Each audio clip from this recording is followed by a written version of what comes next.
Professional tax অর্থাৎ এটি হলো রাজ্য সরকারের একটি নিজস্ব ট্যাক্স আর কি, অর্থাৎ director of commercial tax government of West Bengal. অর্থাৎ প্রত্যেক রাজ্যের একটি প্রফেশনাল ট্যাক্স কিন্তু আছে।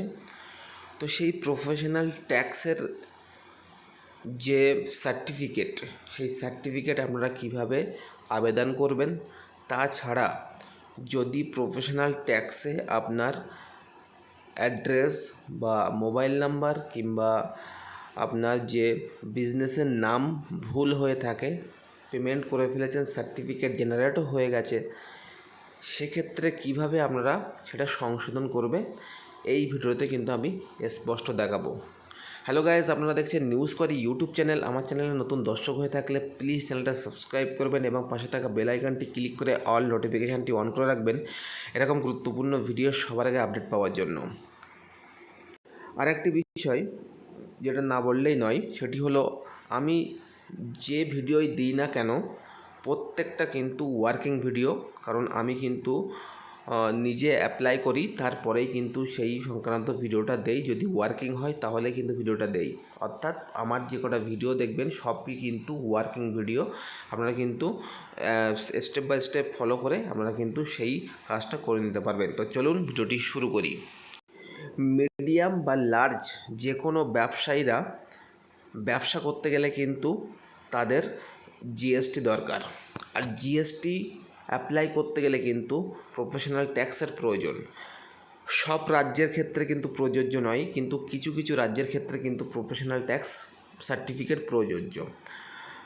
অর্থাৎ আপনারা এ থেকে বুঝতে পারছেন যে প্রফেশনাল ট্যাক্স কিন্তু খুবই গুরুত্বপূর্ণ। আর এখন বিভিন্ন রকম কোম্পানি বা ইন্ডাস্ট্রি যাই বলুন না কেন, তারা কিন্তু জিএসটি মারফত কাজ কারবার করে থাকেন। তো সেই জিএসটি অ্যাপ্লাই করতে গেলে কিন্তু আপনাদের প্রফেশনাল ট্যাক্সের প্রয়োজন হয়। তো এই ভিডিওতে আমি এবার দেখাবো যে কীভাবে আপনারা প্রফেশনাল ট্যাক্স যদি ভুল হয়ে থাকে তাহলে সেটা সংশোধন করবেন। সবার প্রথমে আমার ভিডিওর ডেসক্রিপশনের নিচে যে লিঙ্ক দেওয়া থাকবে সেই লিঙ্কের থেকে আপনারা কিন্তু মূল ওয়েবসাইটে চলে আসবেন এবং এই ওয়েবসাইটে চলে আসার পরে আপনাদের যে কাজটি করতে হবে, নিচের দিকে আসবেন। নিচের দিকে আসার পরে কিন্তু একাধিক অপশান পেয়ে যাবেন, তার মধ্যে একটি হচ্ছে ই সার্ভিস। এই ই সার্ভিস এর আন্ডারে কিন্তু একাধিক অপশান আছে, যেমন এনরোল। যদি আপনারা নতুনভাবে এনরোল করতে চান তাহলে কিন্তু এখান থেকে অ্যাপ্লাই করতে হবে। যদি রেজিস্ট্রেশন করতে চান প্রথমে এই পোর্টালে, তাহলে কিন্তু রেজিস্ট্রেশনে ক্লিক করতে হবে। তারপর এখানে কিন্তু আপনারা যদি সার্টিফিকেটটা ক্যান্সেল করতে চান তাহলে কিন্তু ক্যান্সেলেশন এখানে দেখতে পাচ্ছেন। যদি আপনি প্রফেশনাল ট্যাক্স রিটার্ন করতে চান তাহলে কিন্তু এই অপশানে চলে আসতে হবে। কিন্তু আজকে যেহেতু আমাদের বিষয়টি হলো যে আমরা কিভাবে প্রফেশনাল ট্যাক্স যে ফিল আপ করেছি এবং তাতে ভুল হয়ে থাকলে সেটি কিন্তু আমি কিভাবে সংশোধন করব, তার জন্য আপনারা কী করতে হবে, সবার প্রথমে অ্যামেন্ডমেন্ট অপশানে আসতে হবে।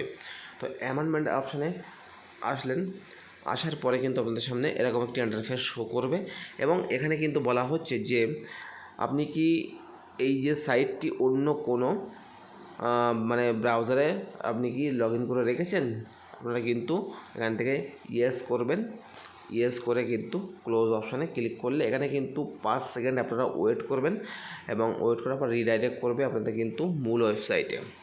তো এখান থেকে আপনারা কি করবেন, এখান থেকে সবার প্রথমে ইউজার আইডি পাসওয়ার্ড আপনাদের কিন্তু এখানে দিতে হবে।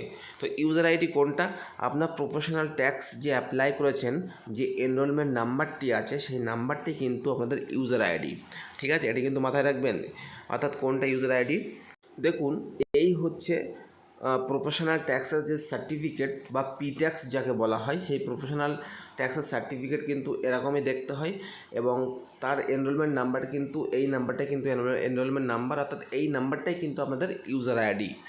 এবং কবে অ্যাপ্লাই হয়েছে সেটাও কিন্তু আপনারা দেখতে পাচ্ছেন, 21/6/2024, অর্থাৎ আজ কিন্তু অ্যাপ্লাই করা হয়েছে এই সার্টিফিকেটটি। তো এই যে নাম্বারটি আপনারা দেখতে পাচ্ছেন, এই নাম্বারটি কিন্তু আপনাদের ওই জায়গাটায় বসাতে হবে। যে নাম্বারটি আমি দেখালাম সেই নাম্বারটাই কিন্তু আপনাদের ইউজার আইডি হিসেবে ইউজ করতে হবে। এবারে আসে পাসওয়ার্ড। যদি আপনাদের পাসওয়ার্ড মনে না থাকে তাহলে কি করবেন, নিচের দিকে আসবেন, নিচের দিকে আসার পরে একটি অপশান আপনারা পেয়ে যাবেন ফরগট ইওর পাসওয়ার্ড। আপনি কি আপনাদের পাসওয়ার্ডটা নতুনভাবে তৈরি করতে চান বা ফরগেট করতে চান, তাহলে কিন্তু আপনাদের এখান থেকে এই ক্লিক হেয়ারে ক্লিক করতে হবে। তো ক্লিক হেয়ারে ক্লিক করার সঙ্গে সঙ্গে কিন্তু আপনাদের নতুন একটি পেজে নিয়ে আসবে এবং এখানে বলা হচ্ছে যে রিসেট পাসওয়ার্ড। তো এখানে আবারও কিন্তু আপনাদের ইউজার আইডি চাওয়া হয়েছে। তো এখানে ইউজার আইডি বলতে সেই এনরোলমেন্ট নাম্বারটাই কিন্তু ইউজার আইডি, সেটি আপনারা কিন্তু এই জায়গাটায় ইনপুট করে দেবেন। তারপরে নিচের দিকে আসবেন, নিচের দিকে আসার পরে রিসেট বলে একটি অপশান আছে, রিসেটে আপনারা কিন্তু ক্লিক করবেন। দেখুন আমি কিন্তু আমার সেই এনরোলমেন্ট নাম্বারটি এখানে বসিয়েছি এবং এখান থেকে কিন্তু আমি রিসেট অপশানে ক্লিক করছি। রিসেট অপশানে ক্লিক করার সঙ্গে সঙ্গে আপনাদের কিন্তু এরকম একটি ইন্টারফেস শো করবে, যেখানে কিন্তু একটি মেসেজ শো হচ্ছে, your password has been send in a message and email to you, please check your mobile inbox and register email ID. অর্থাৎ আপনার যে পাসওয়ার্ড, সেই পাসওয়ার্ডটা কিন্তু টেম্পোরারি পাসওয়ার্ড, অটো জেনারেট যে পাসওয়ার্ড আর কি, সেই পাসওয়ার্ডটা কিন্তু আপনাদের রেজিস্টার মোবাইল নাম্বার আর বা আপনাদের ইমেল আইডিতে কিন্তু পাঠানো হয়েছে, সেই পাসওয়ার্ডটা কিন্তু আপনাদের প্রয়োজন। তো কোন পাসওয়ার্ড? দেখুন বন্ধুরা, এরকম একটি পাসওয়ার্ড কিন্তু আপনাদের মোবাইলে বা আপনাদের ইমেল আইডিতে আসবে। এখানে কিন্তু বিভিন্ন রকম ধরনের আছে, যেমন জি বড় হাতের, এস ছোটো হাতের, টি বড় হাতের, এম ছোটো হাতের, 7, তারপরে জে ছোটো হাতের, কে এস বড় হাতের, এরকম কিন্তু ছোটো হাতের বড় হাতের বা সংখ্যা এরকম কিন্তু আপনাদের থাকবে। অর্থাৎ এখানে দেখতে পাচ্ছেন OTP two reset password is বলে দুটো মানে ফুল স্টপ আছে, তো তারপরের থেকে আপনারা কিন্তু লিখবেন। তো এবারে কি করবেন আপনারা, এখানে একটি অপশান আপনারা পেয়ে যাবেন, সেটি হচ্ছে রিসেট পাসওয়ার্ড। এই রিসেট পাসওয়ার্ডে কিন্তু আপনারা ক্লিক করবেন। তারপরে আপনাদের সামনে কিন্তু এরকম একটি ইন্টারফেস শো করবে, যেখানে বলা হয়েছে চেঞ্জ পাসওয়ার্ড, আপনি দেখতে পাচ্ছেন লেখাই আছে, এবং এই জায়গাটা ফলো করবেন অটো জেনারেটেড পাসওয়ার্ড। অর্থাৎ যে পাসওয়ার্ডটা আপনাদের ইমেল দ্বারা বা মোবাইলে এসএমএসের দ্বারা এসেছে অটো জেনারেট পাসওয়ার্ড, সেই পাসওয়ার্ডটা কিন্তু আপনারা এই ঘরে বসাবেন। তারপরে কিন্তু আপনাদের নতুন পাসওয়ার্ড সেট করতে বলা হচ্ছে। তো এখানে কিন্তু নতুন পাসওয়ার্ড বসাবেন, একটু স্ট্রং পাসওয়ার্ড বসাবেন, এখানে কিন্তু লেখা আছে স্ট্রং। তারপরে সেই একই পাসওয়ার্ড কিন্তু কনফার্ম পাসওয়ার্ডে কিন্তু লিখবেন। এবার যদি বলেন পাসওয়ার্ডটা স্ট্রং কেমন লিখবেন, যদি আপনারা মনে করেন যে পাসওয়ার্ডটা স্ট্রং বানাবো, তাকে আপনার নামের প্রথম অক্ষরটা বড় হাতের দেবেন, তারপরে কিন্তু আপনাদের সব ছোটো হাতের দেবেন, ঠিক আছে? দেওয়ার পরে কিন্তু এখানে একটি স্পেশাল ক্যারেক্টার দিয়ে আপনারা কিন্তু যে কোনো একটি সংখ্যা দিতে পারেন। এটাই কিন্তু আপনাদের স্ট্রং পাসওয়ার্ড। তো পাসওয়ার্ডটা দেওয়া হয়ে যাওয়ার পরে, সব ঠিকঠাক থাকার পরে আপনারা কিন্তু রিসেট অপশানে ক্লিক করবেন। আর একটা কথা বলে রাখি, আপনারা কিন্তু দ্রুত কাজ করবেন, না হলে কিন্তু সেশন আউট হয়ে যাবে, আপনারা কিন্তু প্রথমটা আবার করতে হবে। রিসেট অপশানে ক্লিক করার পরপরই কিন্তু আপনাদের সামনে এরকম একটি ইন্টারফেস শো করবে, যেখানে বলা হয়েছে your password has been change, please check your mobile inbox and generate OTP. অর্থাৎ আপনার পাসওয়ার্ডটা চেঞ্জ করা হয়েছে বা পরিবর্তন করা হয়েছে, আপনাদের মোবাইলের এসএমএস বা ওটিপি ইমেল আইডি চেক করুন। তারপরে এখান থেকে কিন্তু গো হোমে যেতে পারেন, বা এখান থেকে আপনারা ডান সাইডে এসে কিন্তু বা সাইডে এসে কিন্তু আপনারা লগ ইন অপশানে ডাইরেক্ট ক্লিক করতে পারেন। ফাইনালি লগ ইন করে নেওয়ার পরে আপনাদের সামনে কিন্তু এরকম একটি ইন্টারফেস শো করবে, যেখানে কিন্তু আপনাদের যে ফাইল মানে যে সার্টিফিকেটটা আপনি জেনারেট করেছেন, সেই জেনারেট সার্টিফিকেট এখান থেকে ডাউনলোড করতে পারবেন। দ্বিতীয় নম্বরে কিন্তু আছে রিকোয়েস্ট ফর অ্যামেন্ডমেন্ট মানে সংশোধন। আর তৃতীয় নম্বরে কিন্তু আছে রিকোয়েস্ট ফর সারেন্ডার, যদি আপনি এই পি ট্যাক্স বা প্রফেশনাল ট্যাক্স সার্টিফিকেট আপনি সারেন্ডার করতে চান সরকারের কাছে, তাহলে কিন্তু আপনার 3 নম্বরটা ক্লিক করতে হবে। আর ভিউ মাস্টার ডিটেলস, এখানে কিন্তু আপনাদের ভিউ মাস্টার ডিটেলসে গিয়ে টোটাল অল ডিটেলস দেখতে পারবেন। তো যেহেতু আমাদের কনসেপ্ট হলো আমরা কিভাবে অ্যামেন্ডমেন্ট করব বা পরিবর্তন করব বা সংশোধন করব, সেক্ষেত্রে কিন্তু আমি রিকোয়েস্ট ফর অ্যামেন্ডমেন্টে ক্লিক করছি। তারপরে আপনাদের সামনে এরকম একটি ইন্টারফেস শো করবে, যেখানে কিন্তু এখানে বলা হয়েছে amendment in enrolment oblique registration. তো এখান থেকে আপনারা কী করবেন, এই যে অপশানটি আছে এই অপশানে কিন্তু আপনারা টিক করবেন অ্যামেন্ডমেন্ট ইন এনরোলমেন্ট সার্টিফিকেট, এখানে কিন্তু টিক করবেন। টিক করার পর নিচের দিকে আসবেন এবং এখানে একটি অপশান পেয়ে যাবেন কন্টিনিউ অপশানে কিন্তু আপনারা ক্লিক করবেন। তারপরে কিন্তু আপনাদের সামনে এরকম একটি ইন্টারফেস শো করবে, নিচের দিকে আসবেন, নিচের দিকে আসার পরে কিন্তু এখানে একাধিক অপশান আছে, আপনারা কী কী মানে পরিবর্তন করতে পারবেন। এখানে কিন্তু টোটাল ডিটেলস দেওয়া আছে। তার ওপরে একটি ছোট্ট করে লেখা আছে, দেখতে পাচ্ছেন, please check any one field at a time for amendment of enrolment. আপনি একবারই যে কোনো একটি জিনিস আপনি পরিবর্তন করতে পারবেন, তার বেশি কিন্তু পারবেন না। সেটা আপনার বিজনেস নাম হতে পারে, আপনাদের অ্যাড্রেস হতে পারে, আপনাদের বিভিন্ন রকম বিজনেস টাইপ হতে পারে, ঠিক আছে। তো আমি যেহেতু বিজনেসের নাম পরিবর্তন করব, সেক্ষেত্রে কিন্তু আমি বিজনেসের যে এখানে এই ঘরে কিন্তু আমি টিক করেছি। টিক করার পরে নিচের দিকে আসছি। নিচের দিকে আসার পরে কিন্তু আমি এখানে কন্টিনিউ অপশানে ক্লিক করছি। তারপরে কিন্তু দেখতে পাচ্ছেন আপনাদের সামনে এরকম একটি ইন্টারফেস শো করবে, যেখানে কিন্তু বলা হয়েছে ট্রেড নেম।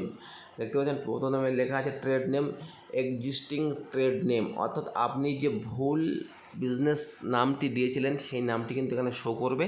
এবং এখানে কিন্তু লেখা আছে, দেখতে পাচ্ছেন নিউ ট্রেড নেম, অর্থাৎ আপনি যেটা সঠিক দিতে চান সেক্ষেত্রে কিন্তু আপনারা এই জায়গাটায় টাইপ করবেন। তারপরে কিন্তু আপনাদের এখানে রিমার্কসে কিছু দিতেও পারেন, না দিতেও পারেন, সেটা আপনাদের ব্যাপার। এবং এখান থেকে ফাইল টাইপ অফ আপলোড, অর্থাৎ কী ফাইল আপনি আপলোড করতে চান। এখানে কিন্তু বিভিন্ন রকম ফাইলের নাম দেওয়া আছে, তার মধ্যে কিন্তু ট্রেড লাইসেন্স আছে, ঠিক আছে। তো এখান থেকে আমরা যেটি আপনাদের কাছে থাকবে সেটি কিন্তু আপনারা এখান থেকে মানে সিলেক্ট করে নেবেন। তো আমি কিন্তু সাজেস্ট করব ট্রেড লাইসেন্সটা দেবেন। তারপরে সেই ট্রেড লাইসেন্সটা কিন্তু আপনাদের এই যে ব্রাউজ অপশানে গিয়ে কিন্তু আপনারা হয় পিডিএফ না হয় জেপিইজি ফাইলে কিন্তু আপনাদের আপলোড করতে হবে। তো এখানে আপনাদের সিলেক্ট করা হয়ে যাওয়ার পরে এখান থেকে আপলোড অপশানে কিন্তু ক্লিক করবেন। দেখুন আমি কিন্তু টোটালটাই সিলেক্ট করেছি বা ফিল করেছি। এবার কিন্তু আমি আপলোড অপশানে ক্লিক করছি।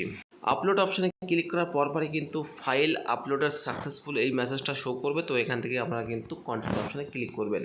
তারপরে কিন্তু আপনাদের সামনে এরকম একটি ইন্টারফেস শো করবে, যেখানে কিন্তু আপনাদের বলা হয়েছে যে ভেরিফিকেশান, আপনি যে অ্যামেন্ডমেন্ট করছেন তার ভেরিফিকেশান করবে সরকার। সেক্ষেত্রে কিন্তু আপনাদের ভেরিফিকেশান অফ অ্যামেন্ডমেন্টে এরকম একটি মেসেজ শো করবে। এখান থেকে কিন্তু আপনাদের ভেরিফিকেশানের জন্য কী করতে হবে, এখানে আপনি পি ট্যাক্স অ্যাপ্লাই করার সময় যে প্যান কার্ড নাম্বারটি দিয়েছিলেন সেই প্যান কার্ড নাম্বারটি কিন্তু এখানে আপনারা বসাবেন। বসালেই কিন্তু আপনাদের প্যান কার্ড নাম্বারটা ভেরিফাই হয়ে যাবে।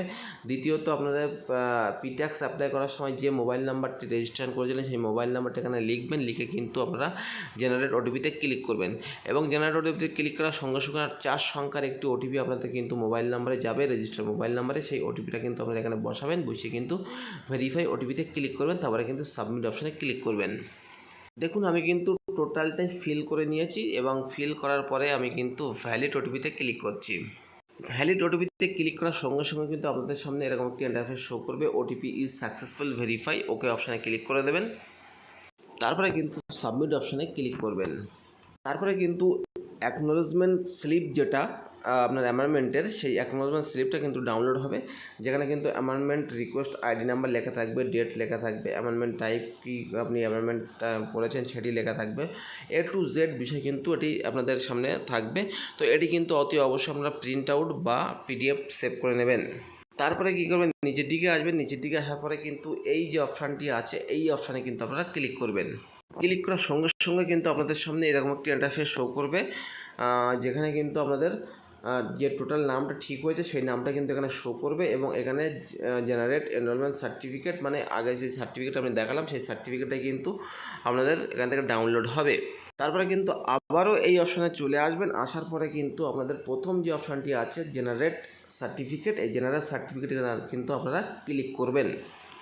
ক্লিক করার পরপরই কিন্তু আপনাদের সামনে একটি পিডিএফ ডাউনলোড হবে, যেখানে কিন্তু লেখা আছে সার্টিফিকেট অফ এনরোলমেন্ট।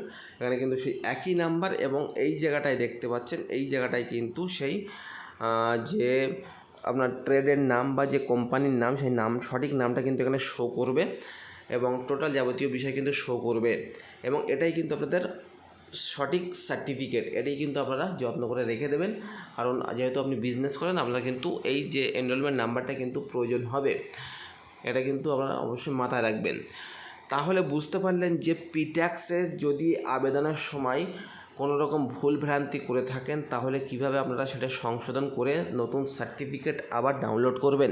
এই ভিডিওতে কিন্তু আমি স্পষ্ট স্টেপ বাই স্টেপ দেখিয়েছি। আপনারা কিন্তু অতি অবশ্যই স্পষ্ট ভিডিওটা ভালোভাবে দেখে আপনারা কিন্তু আবেদন করবেন, তাহলে কিন্তু নিশ্চয়ই আপনারা নিজে থেকেই কিন্তু পিট্যাক্স বা প্রফেশনাল ট্যাক্সের যে সার্টিফিকেটটা কিন্তু তৈরি করতে পারবেন। এই ছিল ভিডিওটি যদি ভালো লেগে থাকে লাইক করবেন, কমেন্ট করবেন, শেয়ার করবেন। আর আমার চ্যানেলে নতুন দর্শক হয়ে থাকলে প্লিজ চ্যানেলটা সাবস্ক্রাইব করবেন এবং আমাকে পাশে থাকবেন, আমাকে সাপোর্ট করবেন। দেখা হবে পরের ভিডিওতে।